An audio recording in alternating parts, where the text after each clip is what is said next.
Hey, hey, it's Nick Piunti and his Complicated Men talking about their new album, Heart Inside Your Head. One of the boys, he treats you like that. Did he forget your silhouette? Those boys, they'll get their karma. You'll find they're not with the drama. So tell me, every album these days has to have a backstory. So, yeah, I think, it's most musicians are talking about records right now. Making a record during the last 2 years, it went from, no more live shows to, okay, could we even be in the same room together? So we started making this album up. Actually, the last album, Downtime, was released right when COVID kind of hit. It was May of 2020. And so we didn't get to play any shows for that. I mean, nothing, which was, it was pretty disappointing because we felt really good about that record as well. We did get a lot of airplay and, accolades from the power pop community, but Yep. It's different not being able to play, introduce the album, because there's always a buzz about that. And you can always fill up a room, any band. If you can't, then you probably shouldn't make any more records. But right. so we started I started writing the songs after the last album, and we recorded the album in early 21. I think March was the first studio date. Maybe February, March, we did like the band tracks, and then spent a good part of the next year of 21 just doing the overdubs and vocals and mixing. And we did release a couple of singles from the album last summer. And when the rest of the album was finished, we included those singles on this record. We could have left them off, but I just, luckily we kept them on because the title track was one of the singles we released last year. Right. And that's Heart Inside Your Head? Correct, yeah. So tell me a little bit about that one. You can always make your bed, make up your own mind instead.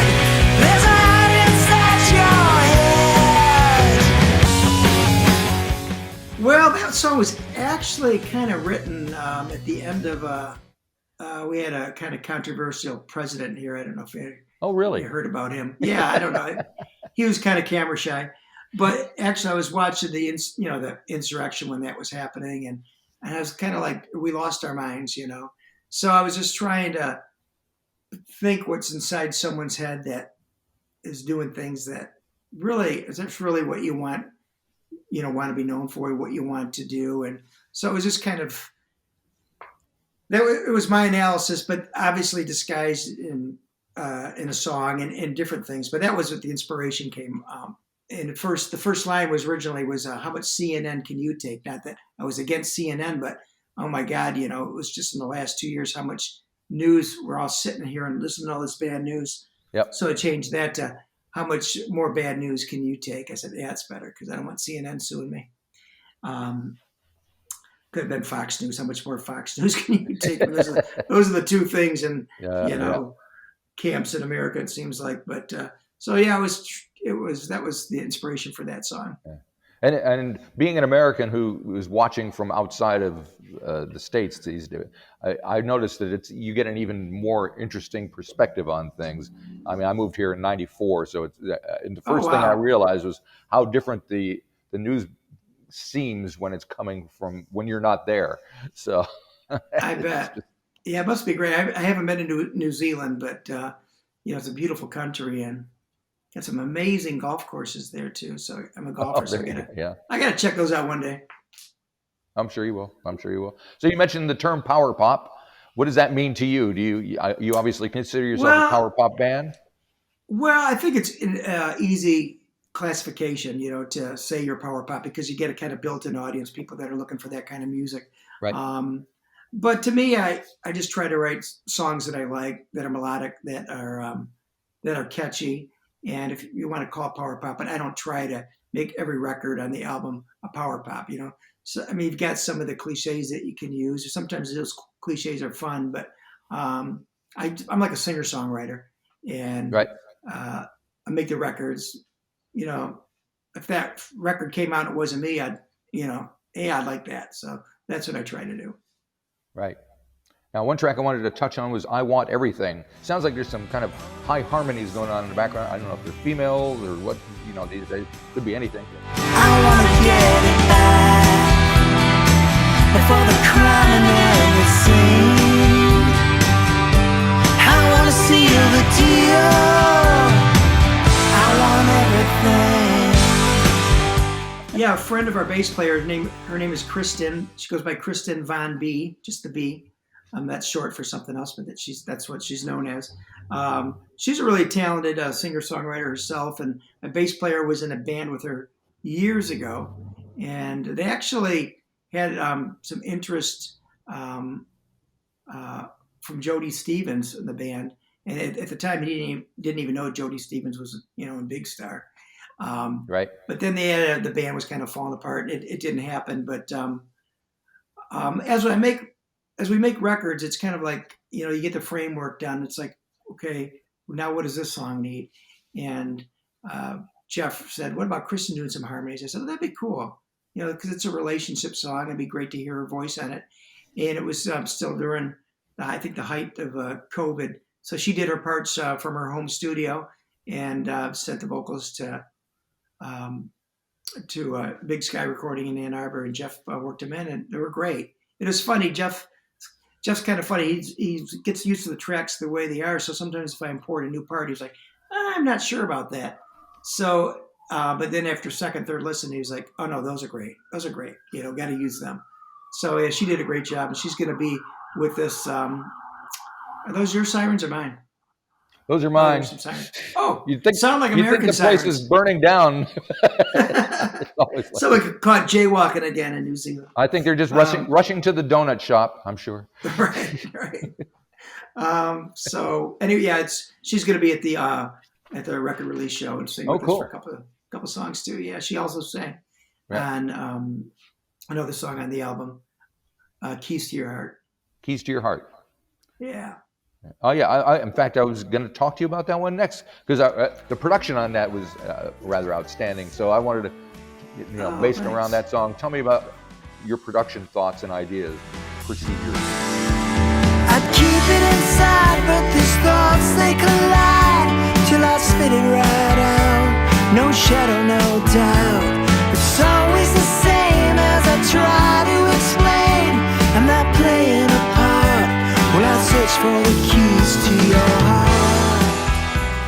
Well, our keyboardist Kevin Darnell, he kind of shines in that song. I write everything on guitar, but since Kevin joined the band for Downtime and now this album, we definitely use keyboards in every song. And it's funny because that song, the record company said, I don't know about that one. It seems like that song needs something more. I said, what are you talking about? This is a good mix. But for whatever reason, it wasn't, Marty wasn't jumping up and down about that song, but some early previews people have talked about it. That's like one of their favorites. It's kind of a typical Nick song, I guess you could say.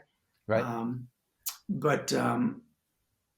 I like anything in the key of D, and then you throw an E minor, B minor in there. It's like, yeah, I'm hooked. So in general, how do you, when you're writing the song, do you have an idea of how you want it to sound when it's recorded, or is that a morphing process? Yeah, I think it's with the band, it's more morphing. When I was doing solo records, I would do like more complete demos at home. But for these last two albums, I would just show up to a rehearsal and really wouldn't give the guys anything to listen to, just me and a guitar, and then we would start building the song from there. We'd talk about it. We'd try some different drum beats and some different bass riffs, and so we just kind of work it out together, and we were lucky to have a big room to rehearse in, so we could keep our safe distance from each other. And we all got vaccinated, of course, but of course, as that turns out, that really wasn't what we thought it was going to be, but we did the right thing and did that. So yeah, the band has a lot of input in it. I don't dictate what they should play unless I really hear something in my head. Okay. So after the record's out on Friday, what's the plan? Going on tour, writing more songs, solo Yeah, well, stuff, more band stuff? I'm always writing songs. I got about 20 started from since we finished the last record.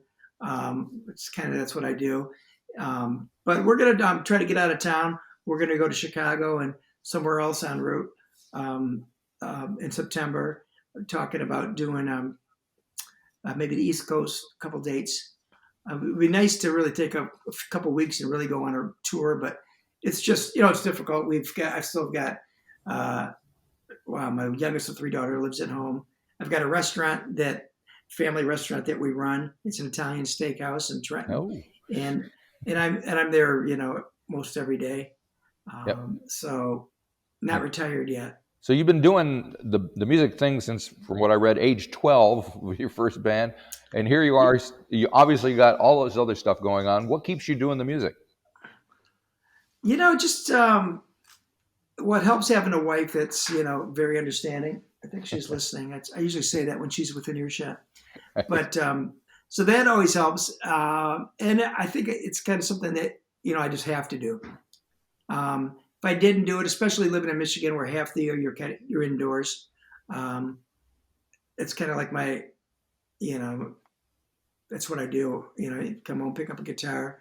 I find writing in the morning is probably the most productive. That's when the songs kind of come Right. out. But as long as I still have some good songs coming, I can tell when they're good and they're not. And if they're duds, then I wouldn't, work on them or ask the guys to play on them. Because when you're bringing it's funny, even Tom Petty in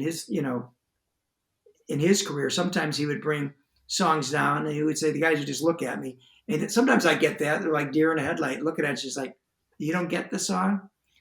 Like when I brought down Heart Inside My Head, I didn't think they got it right away. But I was hearing it in my head, how the whole band sounded. And I knew the melodies didn't change a lot for the verse and chorus, but it was more about the dynamics and the message. And but it turned out, obviously, I think really, really good. It was one of the coolest songs in the world last year, Little Steven. And he, Yeah. he picks 50 songs a year or 52 songs, and it's tough to get one because it's his ears you have to turn on. It doesn't go through. It's whatever strikes his fancy. Right. And I've had other songs I've submitted that I thought, this is a slam dunk, and it's like, nope, that didn't get it. But so it's kind of funny to see what he picks. Gotcha. Well, it sounds like it's all happening. Now I'm thinking about your Italian restaurant. Yeah. Well, it's breakfast time for you yet, but in fact, I'm just heading there shortly. And we've been really busy post COVID. During COVID, we were shut down and could only do carryouts, and that was really tough. Excellent. Well, thank you very much for taking this time to talk to me. Good Hey, luck on thank you. Friday when the record's out. And Appreciate it. have fun playing. All right. Thanks a lot. Thank you Take very care, much. buddy. Yep. Bye-bye. See ya. Bye.